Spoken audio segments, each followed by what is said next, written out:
It will come to order. The Honorable Stephen Hitler, presiding judge. Be seated.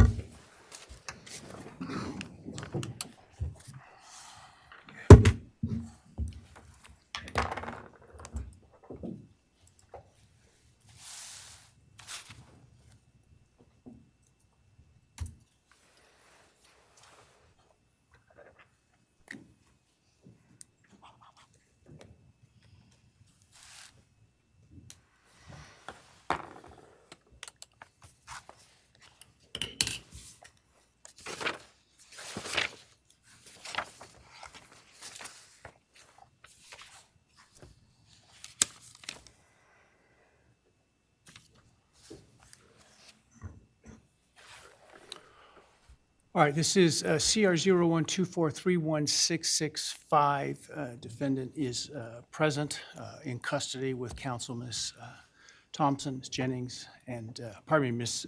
Taylor, Ms. Massoff, and Ms. Barlow. The state's present with Mr. Thompson, Mr. Horowitz, Ms. Jennings, and Mr. Nye is here as well. Am I miss anybody? I'm sorry. Ms. Allen is here as well. Ms. Your Allen Honor. is here as well. Very well, thank you. All right, we are here today to entertain a change of plea. Before I start, I want to address some issues of concern and otherwise.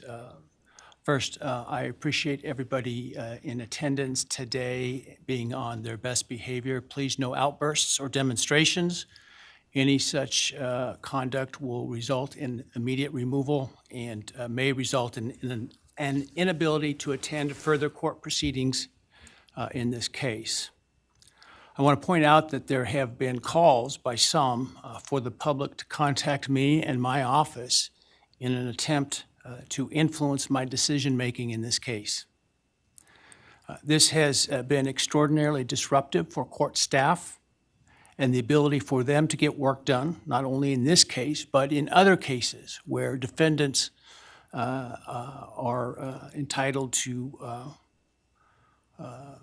have their cases processed and, frankly, as important, if not more so, for victims to have their cases processed in those cases. It's also highly inappropriate. A court is not supposed to, and this court will never, take into account public sentiment in making an opinion regarding its judicial decisions in cases. Courts should, and I always will, make decisions based on where the facts and the law lead me. Period.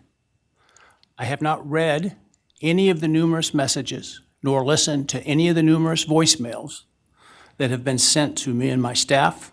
Those have all been forwarded to security and, where appropriate, to law enforcement. I ask that you not continue to mount such campaigns or to send me information like this because, again, it is not appropriate and, frankly, not something I would take into account when deciding a matter in a case like this. I also want people to understand some very basic concepts about the ideas of separation of powers, and what the court's duties are, and what the duties and the rights of the executive, or in this case, the prosecuting attorney, is. The executive, the elected prosecutor, is the sole authority in deciding what charges to pursue,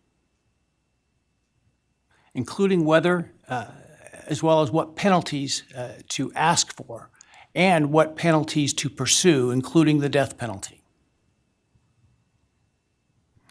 This court cannot require the prosecutor to seek the death penalty, nor would it be appropriate for this court to attempt to do that. This court, in considering a plea agreement, if it were to reject this plea agreement, cannot force the state to seek the death penalty.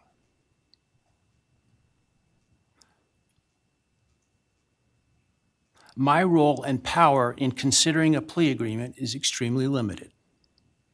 My role is to ensure that the defendant's plea is given freely, voluntarily, and intelligently.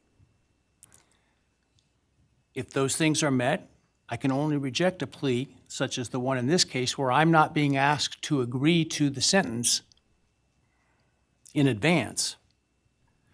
If I can only reject it, for example, if the defendant does not meet or admit to all of the elements of the crime. That is, I can ensure what is called a factual basis to the plea. Finally, I want to offer my apologies to all the families, including the victims' families, the families of the defendant, for the short notice for today's hearing, and I'm sure what must have been the hurried efforts to get here. I, like most everyone else, learned of this plea agreement Monday afternoon and had no inkling of it beforehand. Prior to that time, I was under the belief that this case was proceeding to trial, as had been indicated, and my staff and I were busy continuing to work on preparations to have potentially 10,000 citizens of Ada County come to jury duty starting in mid-July, with the questionnaire process in mid-July. It was, once I learned of the defendant's decision to change his plea in this case, it was important that I take the plea as soon as possible because of the extraordinary administrative efforts that were otherwise attendant to the process of this, getting this trial potentially underway on time, and including the significant process of bringing, again, potentially up to 10,000 jurors to come in and fill out juror questionnaires prior to the beginning of the voir dire process. And so it was important that we, if we're going to go down this road, do so expeditiously so that we can avoid those costs and expenses associated with that. Otherwise, if it was not going to result in a plea, or if for some reason the plea were to fall through today, that we could continue diligently towards trial at the time specified. And so that obviously required that we act quickly, and so some folks may have not had the amount of time that we would otherwise allow for them to travel here. And so, again, I apologize for that. I want to make people aware that during the hearing, if you are to leave the courtroom for any reason, you will not be readmitted during the hearing. Also, when we finish the hearing this morning, I ask that the public and media wait in their seats until the victims' families and the defendants' families and others are escorted out of the courtroom before you start to leave. Finally, I want to acknowledge the trial court administrator and her staff, the Ada County Sheriff, and the Ada County 4th District Marshal Service for the huge lift that they've accomplished in preparing for and orchestrating this hearing today, as well as to all the security attendant today that you see, and some of whom you, many of whom you don't see, with less than 48 hours notice. And so I appreciate the hard work that they've been doing. Frankly, some of them while they were on some vacation prior to the trial starting and had to call that short. And so I appreciate very much their professionalism and dedication. All right, that said, let's move to the business of today. I understand the state and the defense have reached a plea agreement in this case. For the record, I have a written plea agreement which indicates in sum the defendant will plead guilty to all 5 counts in the indictment, burglary, felony, and first-degree murder, 4 counts. The state and the defendant stipulate, that is, that the defense is not free to argue for a lesser sentence at sentencing, to the following. The defendant on the burglary charge will be sentenced to 10 years fixed, and that the defendant on counts 2 through 5, the 4 counts of first-degree homicide, on each count would receive a fixed life sentence, all 5 of those counts to run consecutive to one another. Defendant, as part of the plea agreement, waives his right to appeal, as well as his right to appeal the sentence and his right to seek leniency or reconsideration of the sentence under Idaho Criminal Rule 35.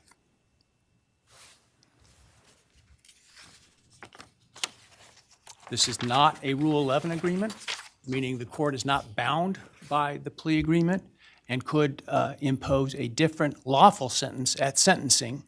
The stipulated agreement between the parties is the maximum on each count, so theoretically, the only thing the court could do would be a lesser sentence at sentencing.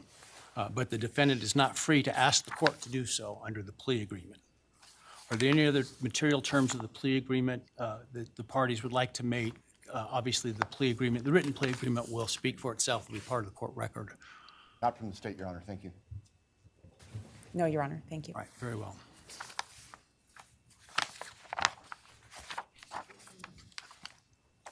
All right. Ms. Taylor, have you had sufficient time to discuss this case and all of its ramifications with your client? I have, Your Honor. Have you discussed fully with him his rights, defenses, and possible consequences to him of the guilty plea? Yes, Your Honor. Have you been able to do all the discovery you feel necessary? Yes, Your Honor. And have you informed your client of the importance of providing the court truthful and accurate answers in taking this plea today? I have. Have you apprised your client of any and all offers and counteroffers and answered his questions about those? Yes, Do you consent to the entry of the plea today? I do. All right, Mr. Kohberger, I need to ask you some questions this afternoon, or I guess it's this morning still. I do this to ensure that so that I am assured that you understand the nature of the charges to which I understand you're going to plead guilty, as well as the possible consequences to you of your guilty pleas. I want to make sure your plea is given voluntarily, and I want to make sure that you actually committed the crimes to which you're pleading guilty, because I don't want you to plead guilty to a crime you didn't commit. If you attempt to plead guilty today, but for some reason I don't accept your plea, then it is possible that your statements today could be used against you later at trial. Do you understand that? Yes. All right, thank you. And now, while you're standing, actually, why don't you take the oath from the clerk? Please raise your right hand. Do you solemnly swear or affirm that the testimony you shall give in the matter not being before this court shall be the truth, the whole truth, and nothing but the truth, so help you God? Yes. All right, and Mr. Kohberger, just to make it easier, you don't need to stand when you speak to me. I appreciate the sign of respect, but for convenience, you can remain seated, all right?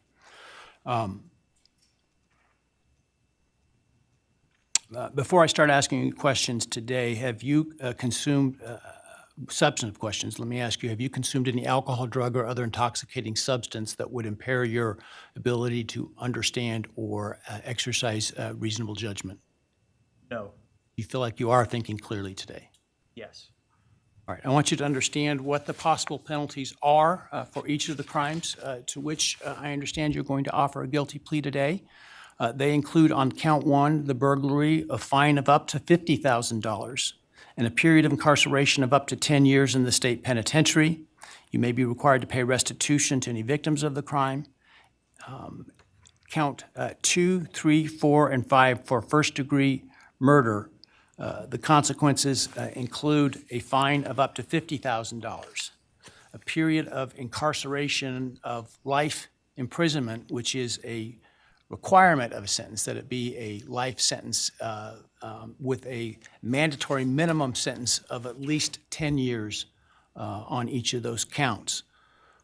In addition, you would be potentially responsible for a fine of up to $5,000 to each of the victims of your crime, to be enforced in the form of a civil judgment, to operate as additional punishment. This is in excess of any restitution or fines that the court could order. And again, you may be required to pay restitution to the victims of the crime. You would be required to provide, as to counts 1, 2, 3, 4, and 5, a DNA sample and a right thumbprint impression, and potentially pay for analysis of those samples. You would lose any right to possess, purchase, or carry a firearm, the right to serve on jury duty, the right to hold public office, and the right to vote. Do you understand the charges and all those possible consequences? Yes.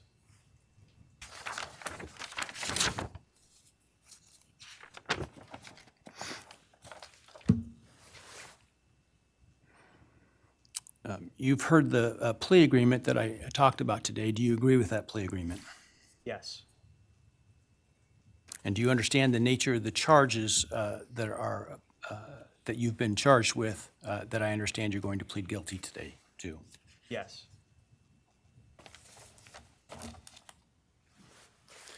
As I indicated, I'm not bound by the plea agreement, but the plea agreement is for the maximum on each count.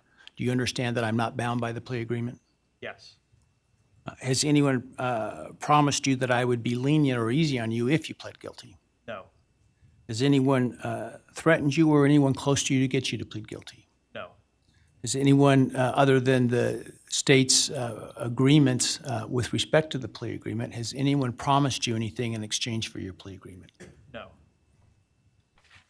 Has anyone told you to be untruthful in answering my questions today? No. Has anyone offered you a reward of any kind other than the plea agreement in order to get you to plead guilty today? No.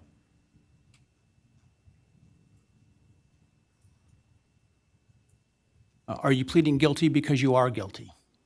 Yes. And counsel, obviously there have been a number of motions filed to suppress evidence in this case.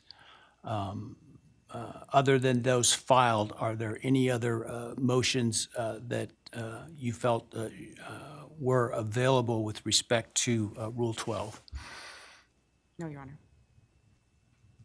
And Mr. Kohberger, you understand that by entering the guilty plea in this case, you would be giving up your right to appeal any decision this court made, as well as your sentence. Yes.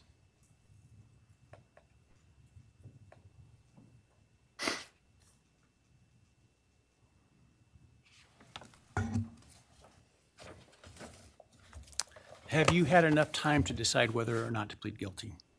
Yes. Are you pleading guilty freely and voluntarily? Yes. Given your choices, do you believe it's in your best interest to plead guilty? Yes. Have you discussed fully the matter of pleading guilty with your attorney, and are you satisfied with the advice you've received? Yes. Has your attorney advised you to your satisfaction about what your rights are, what your defenses may be, and what the possible consequences to you of your guilty plea are? Yes. Has your attorney done everything you've asked them to do? Yes. Are you satisfied with their representation of you? Yes.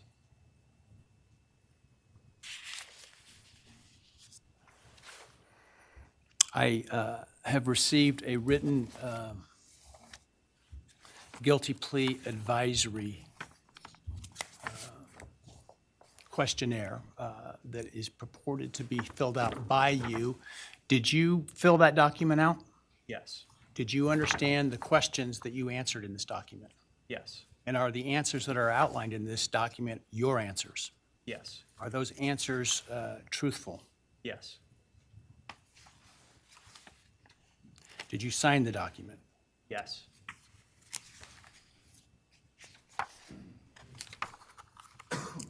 And this document outlines many of the rights that you have in this case should you not plead guilty. Did you understand those rights? Yes. They include a right to a jury trial. Do you understand that? Yes. They include a right to the presumption of innocence. Do you understand that? Yes.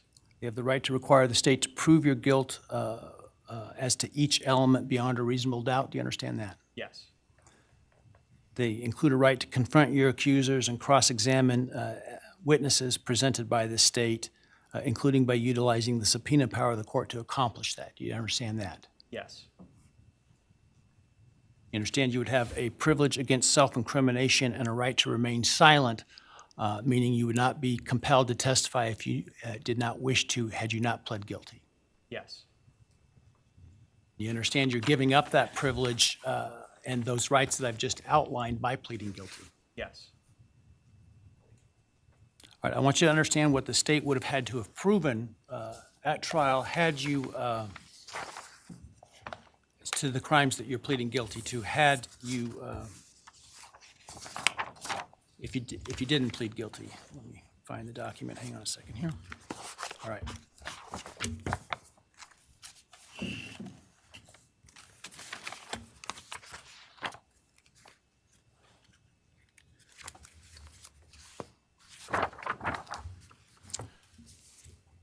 So as to count one burglary, the state would have to have proven that on or about November 13, 2022 in Latah County, Idaho, you unlawfully entered a residence located at 1122 King Road in Moscow, Idaho, with the intent to commit the felony crime of murder. As to count two, the state would have had to have proven that on or about that same date in Latah County, Idaho, you did willfully, unlawfully, deliberately, with premeditation and malice aforethought, kill and murder Madison Mogen, a human being, by stabbing Madison Mogen, from which she died. As to count three, the state would have had to have proven that on that same date in Latah County, at that same address, you did willfully, unlawfully, deliberately, with premeditation and malice aforethought, kill and murder Kaylee Goncalves, a human being, by stabbing her, from which she died. As to count four, the state would have had to have proven that on or about that same date in Latah County, Idaho, you did willfully, unlawfully, deliberately, with premeditation and malice aforethought, kill and murder Xana Kernodle, a human being, by stabbing her, from which she died. And then as to count five, also murder in the first degree, that on or about November 13th, 2022, in Latah County, Idaho, you did willfully, unlawfully, deliberately, with premeditation and malice aforethought, kill and murder Ethan Chapin, a human being, by stabbing him, from which he died. Do you understand those things the state would have had to have proven? Yes. And do you understand that by pleading guilty, the state no longer has to prove those things because you're admitting those things are true? Yes.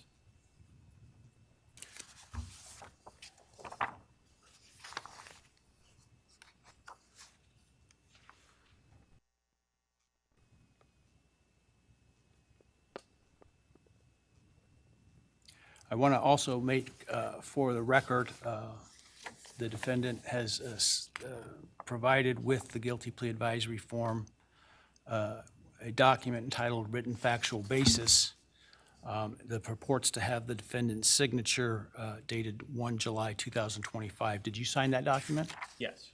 And did you agree with the written factual basis that is included there? Yes.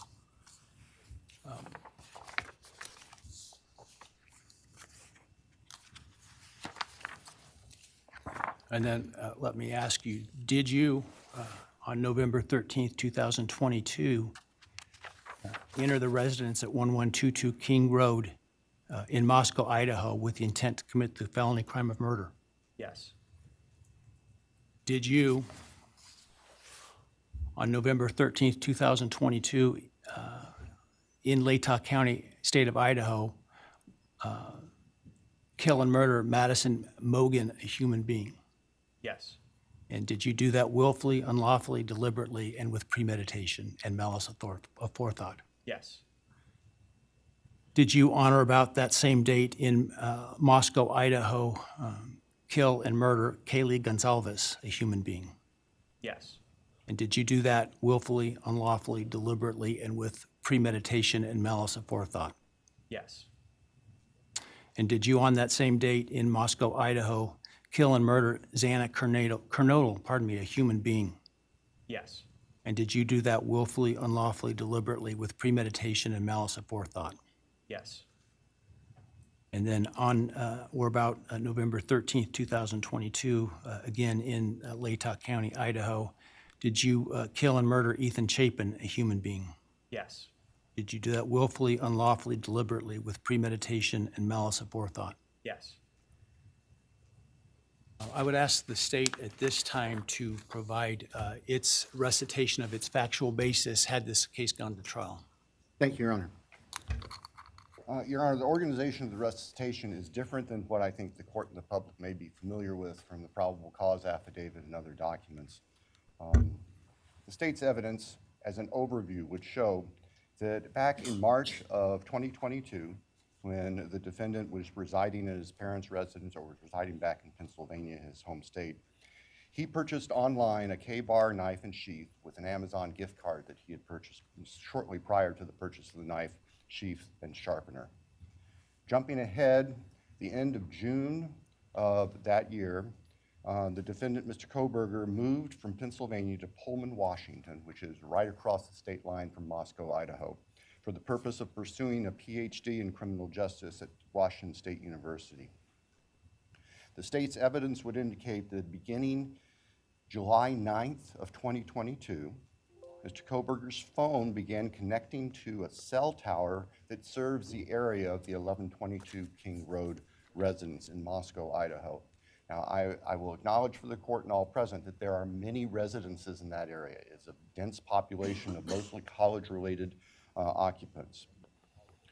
Between July 9th of 2022 and November 7th, the defendant's phone connected to that particular tower during late night, early morning hours, 10 p.m. to 4 a.m., on approximately 23 times. Now, I will acknowledge also we do not have evidence that the defendant had direct contact with 1122 or with residents of 1122, but we can put his phone in that area on those times. In the interim, on August 22nd of 2022, Lake Tahoe County Sheriff's Deputy Darren Duke conducted a traffic stop in the early morning hour or late evening hours, about 11 p.m. On the west side of Moscow, on the Moscow-Pullman Road. This was a traffic stop of Mr. Kohberger's car, which turned out to be a 2015 white Hyundai Elantra with Pennsylvania plates. During the course of the traffic stop, Deputy Duke was able to obtain Mr. Kohberger's name, Bryan Kohberger, his phone number, and his address, which at that point was an apartment address in Pullman. We then move to the early morning hours of November 13th, 2022. The state's evidence would show that early morning hours on that day, Mr. Kohberger's phone left his Pullman residence, which is an apartment in kind of the central northwest part of Pullman. That phone was then subsequently turned off at approximately 2:54 a.m. and remained off until approximately 4:48 a.m. on Sunday, the 13th of November. The state's evidence would include at trial video surveillance of a business on the Moscow-Pullman Highway just across the state line from Moscow that would show a vehicle matching the description of the defendant's Hyundai Elantra entering Moscow at approximately 3:02 a.m. Compiled surveillance that the investigators put together from businesses and residents then show the defendant's car, the white Elantra, as I've described, circling the 1122 King Road area, that neighborhood, starting around 3:30 or so in the morning. Comes into the immediate area of 1122 King Road, which is actually on a dead end, and then leaves several times. And approximately 4:05 that morning, the defense car had entered that area, was leaving, stopped at the intersection of King and Queen Road, did a U-turn, and the state's evidence would show that the defendant's car came back and parked behind and above the 1122 King Road residence. The state believes that its evidence would then show that the defendant entered the residence of 1122 through the kitchen sliding door on the back side of the residence, which is the side of the residence that would face the area above where the defendant's car was parked. Defendant entered the residence, went to the third floor, and with a knife, killed Madison, Mogen, and Kaylee Goncalves. The defendant, as he left that room, for whatever reason, ended up leaving, or the sheath for a K-bar knife was left on the bed next to Madison Mogen's body. And I can jump ahead. That sheath was tested by the Idaho State Police Forensic Lab, and single-source male DNA was found on the snap of that sheath, as well as blood from both Kaylee and Madison and other trace evidence. But it's important to note single source male DNA was on the snap of that sheath. The state's evidence would show that Xana Kernodle was still awake at this time. In fact, had taken a DoorDash order not long before this started. Her room was not on the 3rd floor, it was on the 2nd floor on the west side. As the defendant was either coming down the stairs or leaving, he encountered Xana, and he ended up killing her, also with a large knife. Ethan Chapin, Xana's boyfriend, was asleep in their bedroom, in her bedroom, and the defendant killed him as well with a large fixed blade knife. Each victim suffered multiple wounds. I will state for the record that there is no evidence there was any sexual component or sexual assault on any of the victims. I want to make that clear so there's no speculation. There were 2 other roommates in the house, and they were already asleep. During the course of this, one of those roommates awoke, looked out her door not knowing what was going on, and saw the defendant, who was dressed in black with a black balaclava on, holding some sort of container in his hand. And she saw him leave the house through the direction of the kitchen where that sliding door is that I mentioned before. At approximately 4:20 that morning, so this would have been 15 minutes or so later, the defendant's car is seen on a surveillance camera for 1112 King Road, which is immediately next door to the west of 1122, leaving the area at a high rate of speed. And if the court were to see that, or anybody in this courtroom would see that, you can see the car almost loses control as it makes the corner, heads north, and then turns to go south on Walenta, which is one of the only ways to get out of that part of town. The evidence would show that following that, the defendant in his Elantra drove south of Moscow. We know that he drove on the back roads because there are surveillance cameras on the main highways, Highway 95, that would have picked up the defendant's car if he'd gone that route. And they did not show the defendant's car on that route during the time. So we know that he went through a variety of back roads in very rural, isolated part of Latah County. About 4:48 that morning, the defendant's phone comes back on. And the evidence will show that that phone was located south of Moscow, likely at a side road intersection with Highway 95. From there, the defendant's phone activity tracks it heading back north towards Pullman, Washington, where the defendant lived. About 5:26, starting approximately 5:26, various surveillance cameras in Pullman, Washington pick up the defendant's vehicle as he enters Pullman from the south and heads north and slightly west towards his apartment, where he arrived at approximately 5:30 in the morning. Later that morning, Sunday, the 13th of November of 2022, Mr. Kohberger's phone returned to the area of King Road. We don't know exactly what he did, but it returned to that area. It's about 9 o'clock in the morning. He was there for about 10 minutes and then returned to his Pullman residence.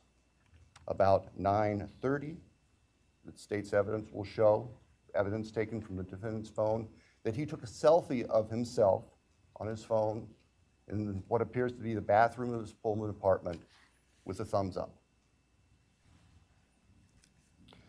The defendant's phone then went to the Lewiston-Clarkston Valley, approximately 30 miles south of Moscow and Pullman.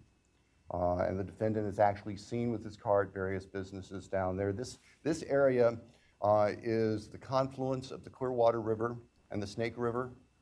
Lewiston is Idaho's seaport. Large bodies of moving water down there.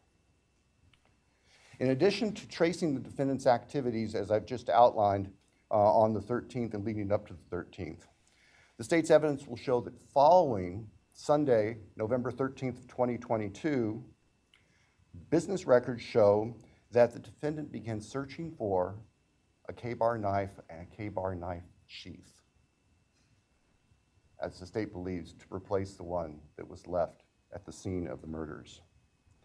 The evidence also will suggest that there were at least attempts by the defendant to delete or alter his purchase history on Amazon, where all these transactions had occurred. Later that week, the state's evidence would show that Mr. Kohberger went to what we would call DMV, motor vehicle licensing here in Idaho, in Pullman to change his car registration from Pennsylvania to Washington. That's of note because Pennsylvania cars do not require a front license plate.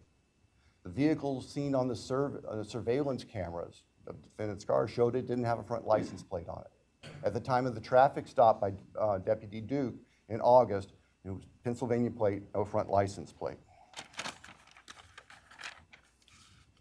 Mr. Kohberger proceeded to finish his semester of studies at Washington State University and returned to Pennsylvania for the holidays. Law enforcement at this point were aware of Mr. Kohberger, had been accessing information about him, were trying to find him. They located him in Pennsylvania, and they conducted what's called a trash pull. During the nighttime hours, agents of the FBI, who assisted immensely with this case, working with the sanitation department back in this neighborhood in Pennsylvania, took trash that had been set out on the street for collection, sent the contents of that from the Pennsylvania residence of the defendant's parents to the Idaho State Forensic Laboratory, where the lab experts there were able to identify DNA on a Q-tip as coming from the father of the person whose DNA was found on the knife sheath that was next to Madison Mogen's body in the bed. Subsequently, an arrest warrant was issued here in Idaho, and a search warrant was issued in the state of Pennsylvania with the assistance not only of the FBI, but the Pennsylvania State Police. Mr. Kohberger was arrested at his parents' home to return to Idaho. Upon his return to Idaho, a DNA sample was taken from him, and it matched the DNA found on the knife sheath next to Maddie's body at the crime scene. I can tell the court, and the public, the weapon itself, the knife, has not yet been recovered. I can tell the court that the defendant's apartment in Pullman was searched, as well as his office. Spartan would be a kind characterization. There was virtually nothing there. Nothing of evidentiary value was found. And of course, we are now talking 6-8 weeks after the time of the killings. In Pennsylvania, the defendant's car was seized, and it was actually pretty much disassembled internally. And it also had been cleaned. There was a bucket of cleaner right beside it. I think we can all look to our own cars, you know, in those compartments in the doors. We try to keep them clean where you put stuff.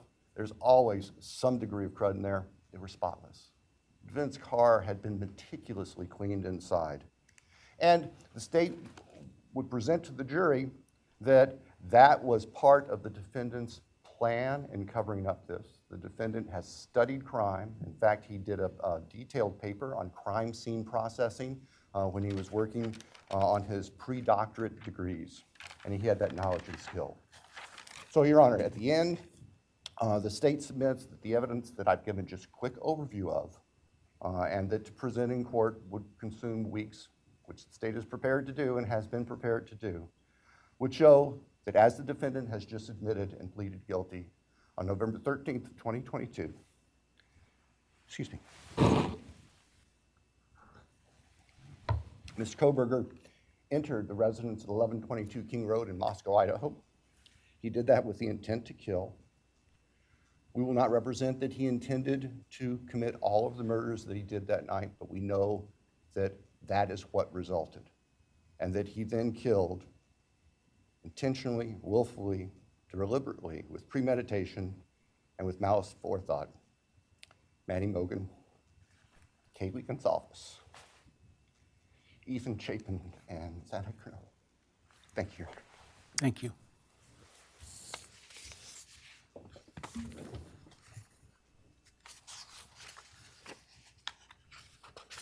All right, based on the state's proffer and importantly, based upon defendant's explicit admission to committing these crimes, the court finds there is a factual basis. Therefore, with respect to count 1, burglary, felony, how do you plead, Mr. Kohberger, guilty or not guilty? Guilty. As to count 2, murder in the first degree, as it relates to the murder of Madison Mogen, how do you plead, guilty or not guilty? Guilty. As to count 3, as it relates to murder in the first degree for the murder of Kaylee Goncalves, how do you plead, guilty or not guilty? Guilty. As to count 4, the first-degree murder of Xana Kernodle, a human being, how do you plead, guilty or not guilty? Guilty. As to count 5, the first-degree murder of Ethan Chapin, a human being, how do you plead, guilty or not guilty? Guilty. Right. The court will find that the defendant understands the nature of the charges and each offense and the possible consequences to him of his guilty plea. The court finds that there is a factual basis for the plea and that finds the defendant believes the plea to be in his best interest. I find that the plea was given freely, voluntarily, and was intelligently made. I accept the plea. I direct that it be entered. I'll continue the matter for sentencing in this case. I think it was mentioned on the call Monday afternoon, the defense wishes to waive a pretrial investigation. Is that accurate? Yes, Your Honor. The state also? Yes, Your Honor, the state does not believe pre-sentence investigation is needed, given the evidence that is available. We want to, though, make sure that all of the victims have the opportunity to make statements to the court at sentencing. Absolutely. And certainly both the state and the defense may present whatever sentencing memorandum and other documents you wish me to consider. The victims will be given an opportunity to provide the statements that they wish to at sentencing. Do we need more than 1 full day for sentencing?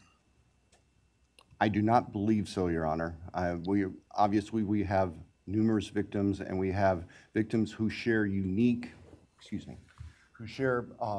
perspectives on this, and we want to make sure that they all have time to express their feelings to the court. But I believe that if we can start perhaps 8:30 or so in the morning, that we should be able to complete it all in 1 day. Defense agree with that in terms of the time frame? Yes, Your Honor. All right. So as it happens, we have some time reserved in this case in July and August. The week of July 22nd is available. I don't know if that's too soon for the parties, or the next week, the week of August 4, is available. Any preference? Your Honor, we're prepared as soon as the court wants to schedule it. The state, I believe, would be prepared on the 22nd. We've told the victims' families that we're looking at approximately those dates. All right. So because of the plan to bring in so many jurors to fill out questionnaires, I had ordered that no other trials could take place in this courthouse the week of July 22nd.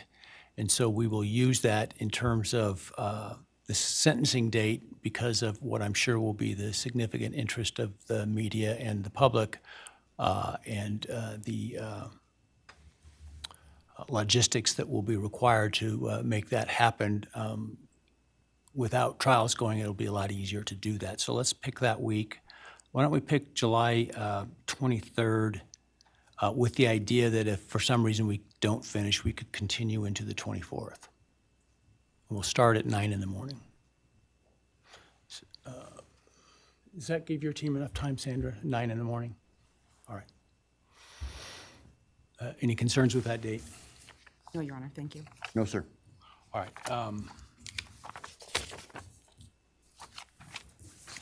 Any reason why I should not rescind the non-dissemination order at this time? You're right. I think that given the history of this case, it would be best if that remained in place through sentencing, so we have time to make sure there's the ability to completely answer questions. That would be the state's preference and recommendation. We'd have no objection for the order to remain in place through sentencing. All right, I will, at this point, the idea to keep it until sentencing, which time it would be withdrawn in order to give the parties the space and time to prepare to meet what I'm sure will be the deluge of media requests. That's at least my preliminary decision at this point. We can always revisit if it seems to be, for some reason, I should. that said. Obviously, I don't think the defendant, a bond was ever set for the defendant. Were it, it would be revoked. The prior order allowing him to come in civilian clothes is revoked, given his plea and no longer the presumption of innocence. And in fact, now the actual conviction for the crimes. He will continue to be held at the jail pending sentencing. Is there anything else today? No, Your Honor, thank you. I assume that the trial date will be vacated trial and those is- 4 jurors will be released. The trial will be vacated, and I'm sure that the jury commissioner will get word to those that receive their summons that they won't be required to attend. So Thank you, Your Honor. that said, again, if you would all please wait for the parties and the victims' families and others to leave the courtroom before you do, I would appreciate it. And with that, we're adjourned. All right, please.